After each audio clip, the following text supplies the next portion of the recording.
Welcome to the stream, man. Good morning. Whenever time you watching this, you know what I'm saying? This is Bread Talk Live, man. It's supposed to be the Wake and Bake, but I ain't doing no motivations this morning right now, at least not that I plan. Just kicking it, you know what I mean? Just woke up, you know. Definitely about to wake and bake, but not motivations and stuff, you know. Right now I'm just watching basically 600, Chicago Gang 600, you know what I mean? Shout out to Trap Lord Ross. He did a whole documentary on it. I'm watching that. We're just gonna be kicking it, chilling. But yeah, good morning, you know. This is a Bread Talk, home of positive vibes, you know. I'm your host, Almighty. You feel me?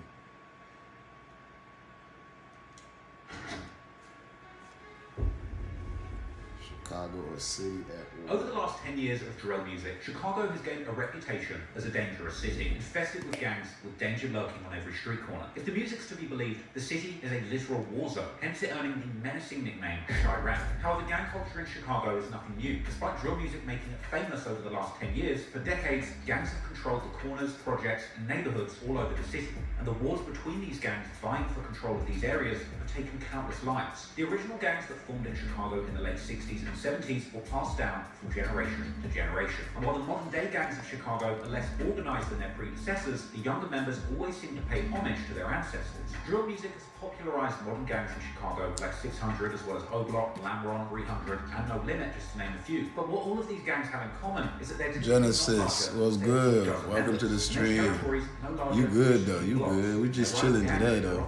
Today ain't no motivation and nothing, just chilling. If y'all got any questions, any stuff, you O-Block, for example, these new school gangs will often have ancestral connections to more historic, famous street gangs from back in the day, with O-Block generally being made up of members of Black disciple heritage. No Limit, for example, is made up of members with OGs that rep the Black Keystone Nation, and so on. According to some estimates, there are over 100 such gangs in the Chicago area, with an estimated combined membership of about 150,000 individuals, which means that over 5% of Chicagoans may actually belong to a gang, and the state of Illinois as a whole has the highest rate of gang membership per capita compared to any other state in America. These factors make the modern-day gang wars of Chicago seem incredibly chaotic and senseless. And ever since 2012, when Chief Keef first brought drill music to the world's attention, Chicago has been a city with the highest number of total homicides in America, as well as having the highest number of homicides per capita amongst the 20 largest cities in America. In fact, Chicago recorded more homicides than New York and Los Angeles combined in the years between 2016 and 2018. But while violence has always been a part of Chicago, this fracture. During the late 50s to the early 70s, several major African-American-based gangs were founded in Chicago, primarily in the south and west sides of the city, with these gangs standing out as some of the largest and most highly organized gangs in American history. Yeah, they're the first gangs and like shit. The Black Souls, the Four Corner Hustlers, the New Breeds, and the Vice Lords, all of whom operated on the west side of the city, and the Black Disciples, Gangster Disciples, Black P-Stones, and Mickey Cobras, who were all primarily P-Stones became, you know what I'm saying, the niggas that moved out here and did the whole nations with hierarchical structures, meaning that back in the day, the local factions of these gangs all operated under the authority of a central leadership body, which held significant power in setting the gang's policies, maintaining discipline. Hell yeah, gangs used to have order back then. Like in Nigeria, our gangs still got order. Out here, gangs ain't got no order. No organization. Bro, I'm kind of nervous, not gonna lie. I'm gonna do a live stream and these gangs were often groups of people on Wednesday. And Professor Ryze sucks, man. Hey, you gonna be fine. You gonna be fine. Increasingly political and often have militant approaches in trying to improve the conditions for Chicago's black communities, with some of these early gangs even receiving government grants to organize job trainings and other community programs. Nah, gangs before, they were good shit. Even in Nigeria, same shit. These organizations transformed from community groups. Bro, in Nigeria, our gangs. Corporate style criminal. In Nigeria, we had gangs too. Started out, you know how America has gangs and stuff, right? You know, all the Bloods, Crips, GDs, Vice Lord, Mickey Cobra. That's American gangs. In Nigeria, we have gangs too, although our shit is a little bit more serious and a lot more organized. Here, gangs started out on the street to, for the black folks about oppression, right? In Nigeria, gangs started similar reason, you know what I'm saying? Because don't forget, you know what I'm saying, white folks colonized us over there. Like, they came and stayed. Why they moved shit people over here?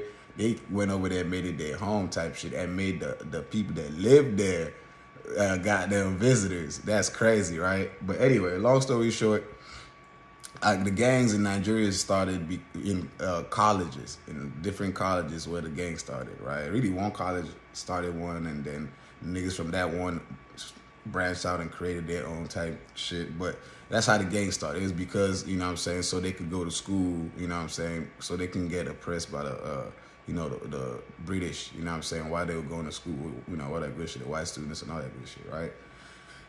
But the gangs now, the same gangs now, that's the order is the thing about our Nigerian gangs is that the order has been kept. You can't fuck with the order. It's just like, I'm gonna guess like the Latinos, like, you know what I'm saying, that the order is still there, but the purpose has gone sideways. Meaning, in college is where the gang shit, like on the streets is crazy, but in college, in Nigerian colleges, well, the not all the colleges, not the private one, but the public colleges. Shit, actually, in Nigerian colleges, bro, that's where it goes down, bro. Like real shit. Like people be murked every day, and in flocks too. In college, bro. Like real shit. That's why some people don't even some people wouldn't go to a college if it ain't no private college type shit. You know what I'm saying? Or specifically Christian college, because any other college, bro, they got all the gangs in there, like one way or another, bro. And it's get these gangs, right? Because they started in college, they came under the word of fraternities. So they started as fraternities, like, you know how whatever fraternity you have, you know, they started as regular fraternities, but they take the fraternity shit too much, too far. You know, the fraternities is more, that shit became more of a religion, like real deal. Each fraternity had its own beliefs and stuff, and believed different deities and different shit, and that's how deep it is in like Nigerian gangs. Like it's not you can't break no order. The order is strict. You know what I'm saying? Out here, everybody doing little cliques and little that. They don't got no problem with you having little cliques, but of course, just know that in your little clique, you can't have somebody from the other side in there. In Nigeria, you can't play that shit. And everything, you know, and our shit is kind of like more payment by death. You know what I'm saying? Like people we ain't playing all that. They take it very serious. Like if you fucking up, the deal is, you know what I mean? So yeah, it's a whole lot serious. Just I guess you could say like the mafia, or like, you know, the Latino stuff, or like the, you know, whatever other, you know, less, you know, like the American style of just free roaming and Wild Wild West type shit. But either way, I don't support any of this stuff. It's just, you know, I'm watching this Traplo Ross's documentary on the 600. What do you call it? He called it 600. The killer rappers who terrorized Chicago. So I'm watching that, you know what I mean? So just had to chime in, you know, reacting to it, kind of sort of, you feel me? But don't forget to hit that subscribe button. This is Bruh Talk, home of positive vibes, you know what I mean? I'm talking about positive vibes while I'm watching this. But yeah, you know, still entertainment. But home of positive vibes, you feel what I'm saying? LA's home of positivity, you feel me? I'm your host, Almighty. This is, I guess this is a wake and bake, but this is not a morning motivation. This is just me chilling, you know, vibing. So tap in with me, you know what I mean? Organizations, with these big gangs specializing in large-scale drug trafficking and distribution operations. Now, this transformation of the gangs of Chicago over these decades was driven by several historical factors, but perhaps the most notable ones were the deindustrializations that have taken away hundreds of thousands of industrial jobs from Chicago's black and working class communities between the 70s and the 90s. This led to the so-called white flight, where many white Chicago residents moved away from the South and West Side neighborhoods between the 1950s and 1970s to suburbs on the outskirts of the city. This ultimately led to many of these gangs taking a grip of these predominantly black neighborhoods, with their control growing like never before. And this was further accelerated by the building of numerous extremely large public housing projects by the Chicago Housing Authority. Developments such as the Robert Taylor homes on the south side and the Cabrini Green homes in the north, these buildings provided the gangs with the perfect headquarters. That's cool, Genesis. Where they could handle their operations, with many of them controlling them with an iron fist. I just seen you think about you. Commonly keep snipers on the roofs of these buildings to protect the operations from rival gangs and the police. And lastly, to make matters even worse, throughout the 1980s, you chatting though. we would see the Some people ain't chatting, but you chatting, you making it work. You feel me? Shout out to you. Actually arrived in Chicago slightly You know what's later than crazy? other large cities in America, but when it did come, it eventually brought I think this is it. There we go. markets. This created enormous profits for these well-organized gangs, allowing them to expand and strengthen their operations. This also led to violence among the gangs of this time, with these gangs battling out in war of the streets to dominate these growing illegal drug markets. And this war was reflected. Welcome to the Allmightyvibes crew, man. Genesis, you've been holding it down for the streams. You've been holding it down. Homicides per 100,000 people. So now it's time for you to get to work as a mod. You know, you got to be sharing stuff, subscribe, all that good links, So it's not just a title. You gotta now the work begins. Just give you your mod shit. Decades of remarkable resilience. During the 2000s, these large and well-organized corporate-style gangs suddenly began breaking down incredibly quickly. Dr. Roberto Astol has actually studied the reasons behind this breakdown, listing 3 key developments. Firstly, while many of the gang leaders had been locked up in Illinois state prisons since the 1970s, this had arguably even strengthened their organizations, as gang representation in prisons actually allowed them the perfect environment for recruiting, as well as forming contacts with other gangs, leading to large multi-gang alliances, such as the Folk and People Nation. They thought locking them up was gonna be bad, but them niggas went on network.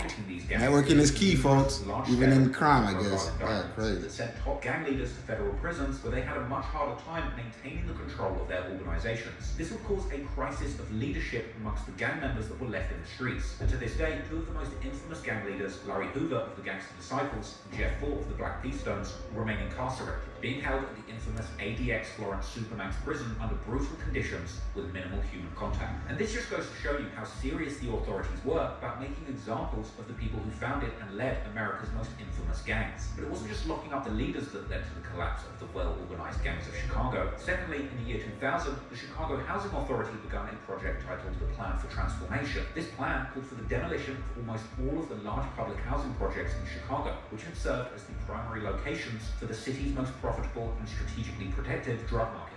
And by the end of the 2000s, almost all of these projects had been demolished, and the former residents from them were completely displaced and spread out between various different neighborhoods. This disrupted the established gang territories and unsettled their long-standing order, as members of different gangs were now suddenly living in the same neighborhoods. These demolitions would also take down the why would he be mad? sometimes referred to as the Met Building at 6217 South Calumet Avenue. Professor Rabbit modded. He was modded yesterday.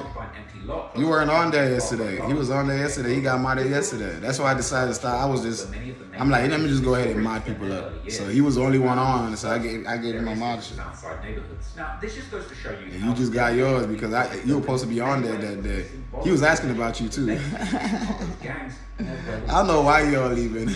Buildings pretty much destroyed the connection between many of the gang members and the leadership that were based there. This caused the young members to create completely new alliances that perhaps contradicted their former gang associations. But there would be another interesting factor that also changed Chicago's gang demographics. Lastly, the epidemic, which had provided increasing profits to the gangs and escalated their rivalries, largely ended towards the end of the 90s as the new generations increasingly shunned the drug that had destroyed their community and turned towards other less harmful and less profitable substances like weed. Moreover, the large open-air drug markets that the gangs had been operating in their neighborhoods became increasingly unnecessary, as cell phones and the internet... He was just asking about you. He ain't really say much. He was just asking. ...easily and covertly, which in turn provided new opportunities for more small-scale suburban drug dealers, which actually took away drug revenues from the largely organized gangs that historically sold dope in poorer neighborhoods. Whilst open-air drug markets have to an extent survived on the west side of Chicago, they largely disappeared on the south side, creating a major hole in the profits of most of the gangs operating in these areas. And in the midst of the dwindling drug profits, fractured gang territories, and a leadership crisis, the younger gang members began to question the established systems and methods of their respective organizations, as well as their own roles within these hierarchies. As these young foot soldiers would be faced with the constant threat of arrest and physical harm in the streets, where they were risking their lives selling drugs and engaging in the escalating gang conflicts. The leaders of these gangs, who were often situated in secure suburban locations or distant state penitentiaries, often assumed relatively small risks in overseeing these new operations, with the kingpins still receiving the majority of the profits. That's crazy. Very little of the risk. The young niggas are like, bro, we ain't about to be doing this shit.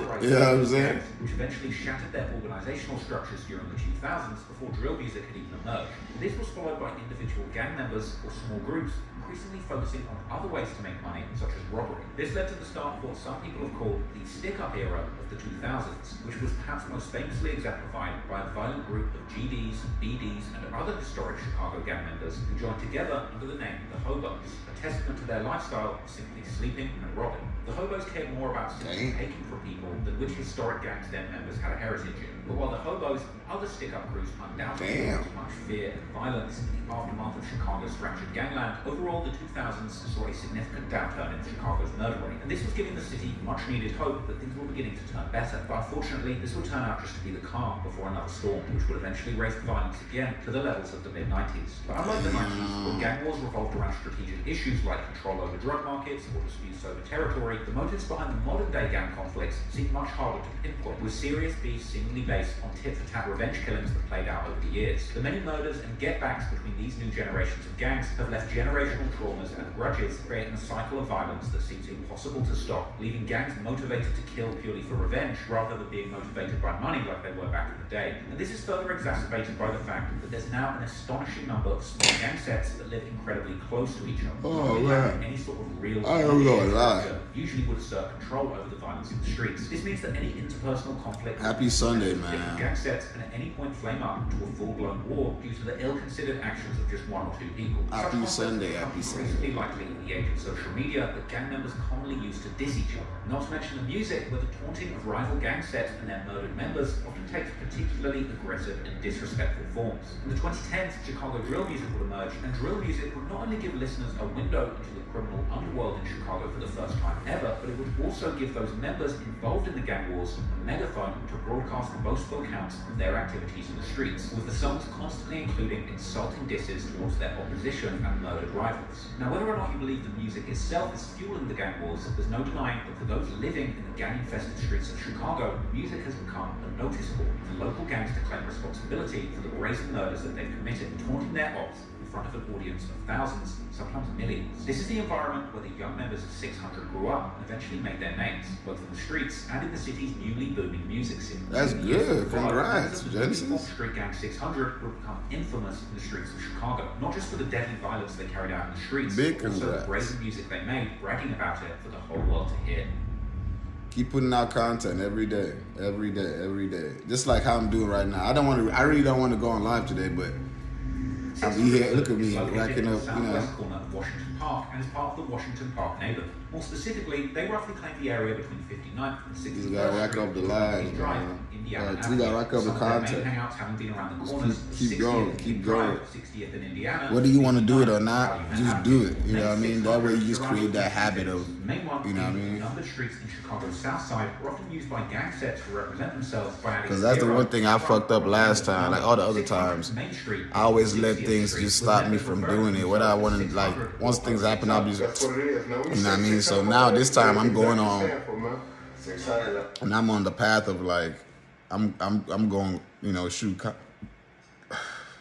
I'm going to make content as long as I'm able to, type thing. Like, what I, you know, I feel like it, I don't feel like it. I got live going, I don't got live going. I'm going to do it because that's what I want to do. You know what I mean? It's just one of those things.